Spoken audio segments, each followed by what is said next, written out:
Y ustedes se van a preguntar, ¿pero por qué? ¿Por qué el Paraguay no se levantó? Pasaron 153 años. ¿Por qué el Paraguay no se levantó? Ustedes tienen que conocer la verdad. Acá ustedes ven, esta foto se sacó el 7 de agosto de 1945 en Hiroshima. El día anterior había explotado la bomba atómica ahí. Este señor se murió después por la radiación. Y él no sabía dónde estaba la serpiente. Pero ¿qué pasó con el Japón? Japón, ¿por qué se le usa al Japón como ejemplo? Porque es un ejemplo de esfuerzo, de trabajo, de unión. Fíjense lo que era antes de la guerra el Japón. Antes de la guerra tenía 74 millones de habitantes. Después de la guerra, miren cómo el número de hombres cayó, pero aún eran 71 millones de habitantes. Esta es la verdad del Japón. Fue una disminución de la población de 2.78%. Pero la pregunta, pastor, ¿cuántos de estos, esta barra en azul, las mujeres? ¿Cuántas de estas mujeres, cuántos de estos hombres en amarillo eran médicos, arquitectos, cooperativistas, ingenieros? ¿Cuántos de ellos perdieron a toda su familia? ¿Cuántos? Vamos a ver qué pasó en Alemania, Nico. Ahí está la bandera soviética ya en el Reichstag alemán. Antes de la guerra, ¿cuántos alemanes? Casi 70 millones. Después de la guerra, ¿cuántos alemanes? 64 millones. Miren la disminución de hombres, la disminución de mujeres. La curva de hombres más pronunciada porque murieron muchos en los campos de batalla. Pero aún así, esta disminución fue el 8.32% de todos los alemanes del mundo. ¿Cuántos de ellos eran? Berlín empezó a reconstruirse al día siguiente de la guerra. Literal, al día siguiente se estaban pasando los escombros. Vean las fotos. Se pasaban los escombros unos a otros para reconstruir su país. Y encima, ambas naciones, Japón y Estados Unidos, tenían un plan financiero, se llamaba el Plan Marshall, que se les inyectaba enormes cantidades de dinero para reconstruir esas naciones. Porque había un interés político y comercial detrás de la reconstrucción de esas naciones. Por eso hablamos del milagro alemán, por eso hablamos del milagro japonés. Pero vamos a un caso más extremo, Nico. Siguiente, vamos a un caso aún más extremo. Este caso que nos toca tan de cerca, porque cómo le amamos a este pueblo, ¿verdad? Al pueblo judío. ¿Cuántos eran antes de la guerra? En todo el mundo había un poco más de 16 millones de judíos en todo el mundo.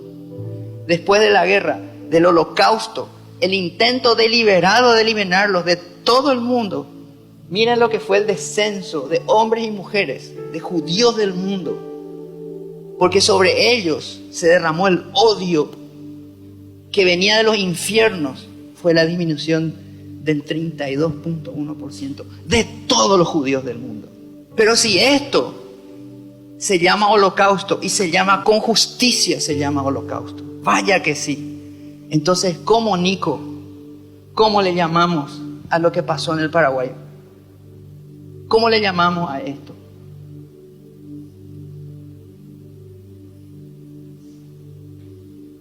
¿Qué nombre le ponemos, pastor? ¿Cómo le llamamos a esto? Los hombres desaparecieron.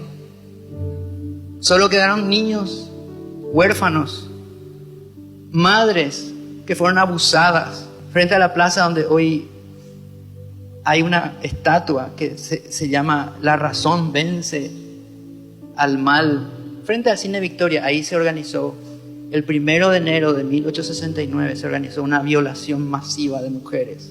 Después de la batalla de Bagrís, la misma cosa. Fue una catástrofe humanitaria que no tiene nombre en la historia de la humanidad. Y nosotros, sin conocer la verdad. ¿Cuál es nuestra función como hijos de Dios? Esa es la pregunta. Esa pequeña franja roja son 20.000 niños. Y esa franja azul que le sostiene son 180.000 mujeres. que perdieron todo lo que tenían. Sus padres, sus hijos, sus maridos, sus hermanos, sus tierras. Cuando volvían a sus campos, devastados, ni siquiera les dejaban entrar a sus campos de sus casas, porque el enemigo hasta los títulos de propiedad se llevó y no los devolvió al Paraguay, sino 100 años después. Antes de la última, miren lo que eran las fotos en esa época. Estos son 2 niños paraguayos. Miren la talla. La talla de los paraguayos bajó 15 centímetros después de la guerra por el hambre. Cientos de miles de muertos de hambre, cólera, viruela. Para matar más paraguayos, como se había descubierto que el cólera se transmitía por el agua, el general Emilio Mitre dice en una orden ejecutiva que se tiren todos los cadáveres con cólera a los ríos para matar más paraguayos. Miren lo que eran los niños paraguayos y un niño argentino de la misma edad, con la diferencia de que estos niños están muertos. Se los ubicó, fíjense, hay un pedestal acá. Estos son cadáveres de niños, no son niños. En esa época se usaba a los muertos se les sacaba fotos. Estos niños están muertos y miren, son piel y hueso. Los historiadores dicen que los cadáveres de los paraguayos no se enterraban. ¿Por qué? Porque no tenían olor. ¿Y por qué? Porque no tenían carne para pudrirse. Habían sido robados todos los alimentos del Paraguay. Fueron saqueados. Los paraguayos comían insectos. Ese era el Paraguay. Y esto no es una guerra contra personas. Es una guerra por la verdad, por el bien, por la justicia. Y en ese proceso, Dios espera mucho de nosotros. Vaya que sí, es un privilegio ser paraguayo.